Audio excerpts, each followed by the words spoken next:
Hello प्रिय छात्र, मेरे यूट्यूब चैनल विजय गुरु में आप लोग का स्वागत है। तो आज हम क्लास 10th का प्रश्नावली 13.1 का क्वेश्चन नंबर 4 को इस वीडियो में सोल्व करने वाले हैं।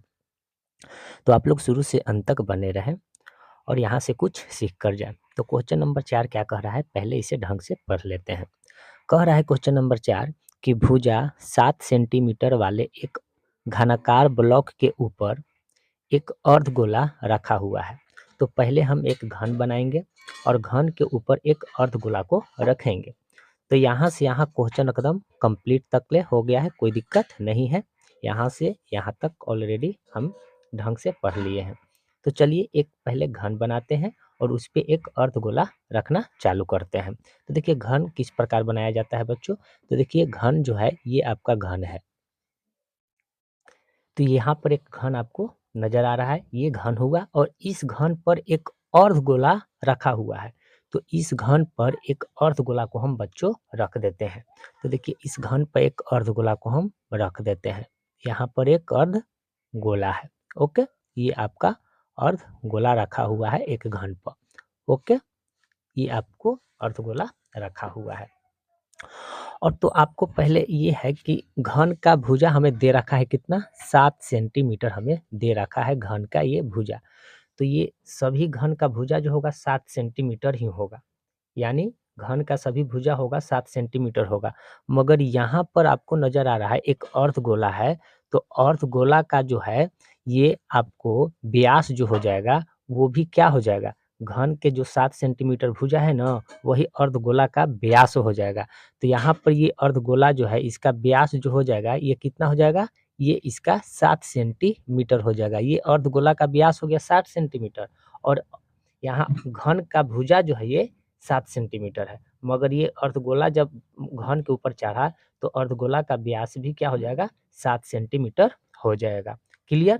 तो यहाँ तक हमें क्वेश्चन क्लियर समझ में आ गया। तो कह रहा है यहाँ से अब क्या कि अर्धगोले का अधिकतम व्यास क्या होगा। तो देखिए बच्चों हम यहाँ पर आपको बता देना चाहते हैं कि अर्धगोला, यहाँ पर लिख लेते हैं कि अर्धगोले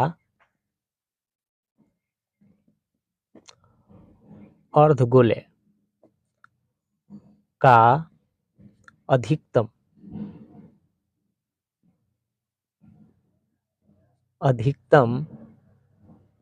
व्यास क्या हो जाएगा, ये हमारा अधिकतम व्यास हो जाएगा 7 सेंटीमीटर। अधिकतम व्यास क्या हो जाएगा, 7 सेंटीमीटर हो जाएगा। तो अधिकतम व्यास भी क्या हो जाएगा, 7 सेंटीमीटर हो जाएगा। तो इस प्रकार बने ठोस का पृष्ठीय क्षेत्रफल हमें ज्ञात कर लेना है। तो हमें ये पृष्ठीय क्षेत्रफल हमें ज्ञात कर लेना है। तो यहाँ पर लिखेंगे कि ठोस का पृष्ठीय क्षेत्रफल। तो ठोस का पृष्ठीय क्षेत्रफल क्या होता है, तो देखिए ठोस का पृष्ठीय क्षेत्रफल बराबर जो होता है घन का वक्र पृष्ठ का क्षेत्रफल प्लस अर्धगोले का वक्र पृष्ठ का क्षेत्रफल। यहाँ पर लिख लेते हैं घन का वक्र पृष्ठ का क्षेत्रफल प्लस अर्धगोले का वक्र पृष्ठ का क्षेत्रफल। यहाँ पर थोड़ा लॉजिक लगाइएगा, माइनस। अब देखिए यहाँ पर माइनस क्यों लगा रहे हैं, क्योंकि देखिए ये आपको ये नज़र आ रहा है आपको, जब भी आप मान के चलिए कि जब भी आप कोई ये घन पर एक अर्धगोला, तो अर्धगोला एक वृत्त टाइप का होता है। तो अर्धगोला एक क्या होता है, वृत्त टाइप का होता है। तो हमें यहाँ पर तो वृत्त भी नजर आ रहा है, तो इसीलिए हम यहाँ पर लगा देंगे माइनस वृत्त का क्षेत्रफल। इस प्रकार हमने लगा दिया। ओके, तो अब देखिए अर्धगोला का क्षेत्रफल यहाँ पर लिखें प्लस अर्धगोला का क्षेत्र अर्धगोला का वक्रपृष्ठ का क्षेत्रफल माइनस वृत्त का क्षेत्रफल। तो देखिए ठोस का पृष्ठीय क्षेत्रफल फिर से बता देते हैं कि घन का वक्रपृष्ठ का क्षेत्रफल प्लस अर्धगोले का वक्रपृष्ठ का क्षेत्रफल माइनस वृत्त का क्षेत्रफल। तो अब बताइए घन का क्षेत्रफल क्या होता है? तो घन का क्षेत्रफल होता है 6 गुने भुजा स्क्वायर होता है।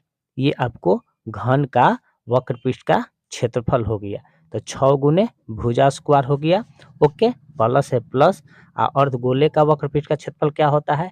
तो अर्धगोले का वक्रपृष्ठ का क्षेत्रफल होता है 2 पाई आर स्क्वायर, माइनस है तो माइनस। और फिर वृत्त का क्षेत्रफल क्या होता है? तो वृत्त का क्षेत्रफल होता है पाई आर स्क्वायर होता है।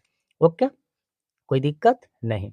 अब यहाँ पर क्या करेंगे? तो देखिए बच्चों 6 है तो 6। अब देखिए भुजा, तो देखिए भुजा, तो भुजा को हम एल से सूचित करते हैं। तो भुजा तो ऑलरेडी हमें कितना दे रखा है? 7 सेंटीमीटर दे रखा है। यहाँ पर लिखेंगे 7। तो यहाँ पर हम 7 लिख लेंगे। यहाँ पर 7 का स्क्वायर लिख लिए। ओके, हाँ प्लस। अब देखिए यहाँ पर प्लस 2 पाई आर स्क्वायर है और यहाँ माइनस पाई आर स्क्वायर है। तो 2 में से 1 जाएगा तो केवल क्या बचेगा? पाई आर स्क्वायर बच जाएगा। यहाँ पर यही बचेगा ना।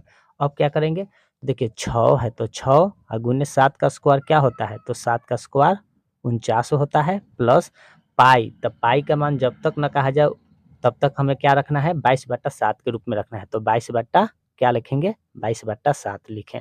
और गुने आर कहे तो वृत्त का, जब यहाँ वृत्त का त्रिज्या क्या हो जाएगा? तब वृत्त का त्रिज्या जो हो जाएगा, यहाँ पर आपको, यहाँ पर देखिए यहाँ पर लिख ले हैं 7, तो वृत्त का हमें आर जो निकल के आएगा वो हो जाएगा आपको यहाँ 7/2 हो जाएगा। यानी वृत्त का हमें त्रिज्या निकल के आएगा। तो यहाँ पर लिखेंगे 7/2 का क्या कर देंगे? स्क्वायर कर देंगे। ओके, तो अब देखिए 49 में 6 से अगर गुना करेंगे तो 49 में 6 से गुना करेंगे तो कितना आएगा?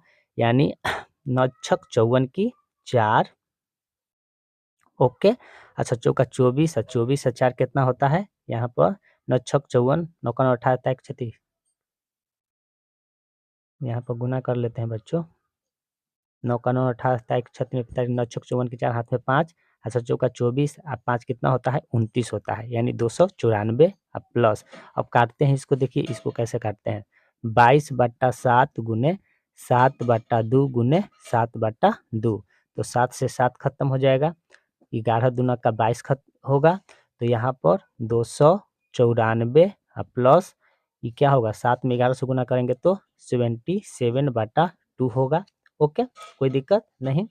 तो यहाँ पर 294 प्लस इसको भाग देंगे 77 में 200 अगर भाग देंगे तो कितना आएगा ये? तो ये कट के आएगा 38.5 आएगा।